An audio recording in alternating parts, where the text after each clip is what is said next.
Hello everyone and welcome to part 2 of a replay between Morrow and MadFrog here on Blistering Sands. MadFrog not going his customary Muta Ling, instead going for the typical Zergling Bangling action that has become the standard for Zerg versus Zerg play. MadFrog does have 2 hatcheries compared to Morrow's 1, so I'm a little bit curious as to how this will play out. MadFrog will be able to do long distance mining a little bit quicker than his opponent, as this hatchery is down here or a little bit closer as instead of just a 1 hatchery over here. So we'll see how this all plays out as this replay continues. Both sides now trying to flank and do fighting over here. Banelings and Zerglings continuing to move back and forth. Those 2 Banelings trying to kill 3 Banelings. Will it be enough in order to deal any significant damage? Banelings now trying to run back and instead just sacrificing 3, 4, 2. So Zerglings once again on the move, and now Morrow perhaps getting a little bit of an advantage so far. 1 Bangling sitting over here, killing off an additional 2 Zerglings once again, as both sides continue to just ramp up more and more production of Zerglings and Banelings. Still have this 1 Baneling over here by Morrow, and I'm kind of curious as to why Morrow hasn't just tried to suicide it in after he knew that the army was relatively weak. After one of those Banelings did a lot of damage over here towards the center, how the back door is now open, and now Morrow will be able to run in very, very easily with these Banelings. One attack, more Banelings will get taken down, and now that's going to be a very bad day for MadFrog. MadFrog losing a lot of his drones in that fight, and now you can take a look at the harvester count. MadFrog down to 16 harvesters, so it looked as though he had a stronger economy going into this, so that is why he's still able to stay in this fight so far. Zerglings now on this low ground, more Banelings splashing over here army-wise. You can see MadFrog is a little bit ahead so far. Production-wise, also more Zerglings and Banelings being produced by Morrow, so Morrow will have the advantage in just a moment. Zerglings now trying to again move out, and it does not look like that will be successful as more Banelings try to walk up this ramp. There is an Overlord here, and that Overlord able to spot these Banelings as they try to walk up this ramp. Zerglings trying to get in some poking action. Is it going to work? 1 Queen come in, get in the splash there, able to take down 2 Zerglings, another Queen, 1 Baneling, only going to be able to take off 1. Oh, will it be able to manually detonate and deal some damage? Able to deal some damage against those units there. And now Morrow has a lot of low hit point Banelings. Another Baneling that tries to suicide into that group will be very, very well worth it. That you can see this group trying to back off again as these Banelings continue to come around. However, that 1 Baneling down to 2 hit points, so it is also very low on hit points as well as it tries to walk up this ramp. Will it be able to deal enough damage? Zerglings now continuing to try to peck away and now trying to take more damage, and now this Baneling trying to run along that backside. Will it be able to get enough damage? Suiciding itself into that group, and another suicide, however, unable to get any kills there as these Zerglings now trying to back off once again. So a lot of splash damage relatively early in this game is turning this game into a mass Zergling Baneling battle. We do see a lot of these Banelings, however, not noticing there are Zerglings here, as are another group and another fight over here. Now Banelings and Zerglings now trying to walk down this ramp once again. You can see Morrow down to 4 mineral patches only. Same thing though, MadFrog now down to 5. So MadFrog getting a little bit of a stronger economic game still, as you can see about 500 compared to 400 minerals. And now you can see more and more of these Zerglings continuing to just try to walk out and deal more damage. These backdoor rocks have been opened up, and it is giving MadFrog access to a lot of reinforcements very, very easily and very quickly. You can also see that MadFrog is sitting on a large amount of Zerglings with no queens. That is a big surprise. MadFrog needs to get some additional Overlords. No, now he's going into a Roach Warren.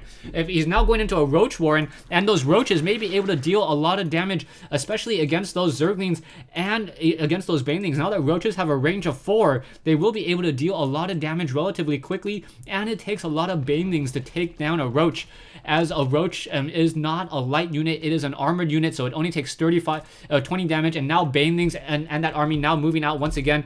I need to look at these 2 hatcheries. These 2 hatcheries have 4 larvae between the 2 of them, so we'll be able to train up some units. Zerglings able to get a good surround on some more Zerglings that are trying to come down this ramp. 1 Baneling going against another Baneling, and another 3 coming in down over here. That 1 Baneling will continue to get pecked apart. And now will that Zergling be able to start to start slashing at this unit? This 1 Baneling getting a quick kill there, as these Banelings continue to wander around the map. And will this damage be enough? Roach Warren still nearing completion for Morrow. So Morrow and I think Morrow and MadFrog, both of them do have a Roach Warren. However, no one's created a Roach just quite yet. 6 Roaches now for MadFrog, and those 6 Roaches may be enough to deal a lot of damage towards this fight, as those Roaches will be able to move fairly quickly across the map as well. However, Roaches will not have that speed upgrade, as we are not at tier 2. So those roaches will be moving at a relatively slow 2.25 compared to those Zerglings 4.7.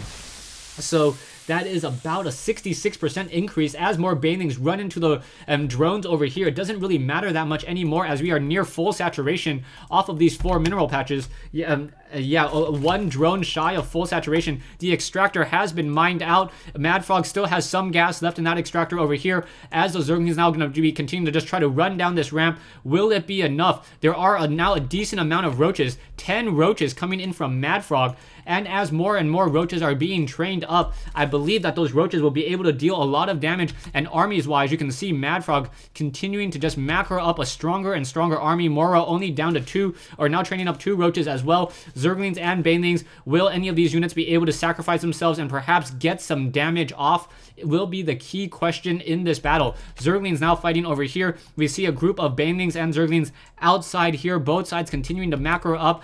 And I think the unit combinations, we just have more roaches for MadFrog. MadFrog sitting on 13 roaches compared to 3 roaches for Morrow. Morrow does have 8 banelings compared to MadFrog 0 banelings at this point. He does have a baneling cocoon, so that will be done hatching in just a second. There we go. Another extractor being laid down by MadFrog, so MadFrog will be able to get a second extractor and try to get more gas, perhaps try to do some long distance mining as MadFrog is now out of minerals. Zergling is now trying to run in. Baneling may be able to get in and, wow, did a lot of damage to a lot of drones. So all those drones now very, very low on hit points. And now Roach is trying to run in, and Roach is getting off a lot of sniping action onto those Banelings, and nicely done intercepting those Banelings there. And now all of these drones are very, very much in trouble. They need to perhaps burrow and try to regenerate some hit points and hidden out of sight. More Roach is now being trained. Banelings trying to suicide into this group of Zerglings. Zerglings now trying to move away. Roach is able to just continue to splash and get more damage. No, will not be able to catch up. 2.5 versus 2.25. Those Banelings moving about 20% faster than those Roaches as those Roaches try to wander up that ramp and deal more damage. We now see a large group of Roaches. 14 Roaches now moving out. Unit combinations. 14 Roaches versus 8. And now there are 5 Banelings. Those Roaches, however, are on that high ground and will be able to start attacking from this location. Roach is now trying to move up, able to shoot some damage. Not quite sure why MadFrog isn't moving this Overlord over here to gain some additional sight. That would give MadFrog sight onto that high ground. I don't know why he's walking up into that location here. That's going to be a very, very bad sight, and able to get some splash damage. No, none of those, only a few of those Roaches actually took some splash damage, and MadFrog sacrificed 5 Banelings. I believe 4 or 5 Banelings into that engagement, and that was just not something you wanted to see. MadFrog now getting more and more Roaches as well, and now more Banelings being hatched down over here.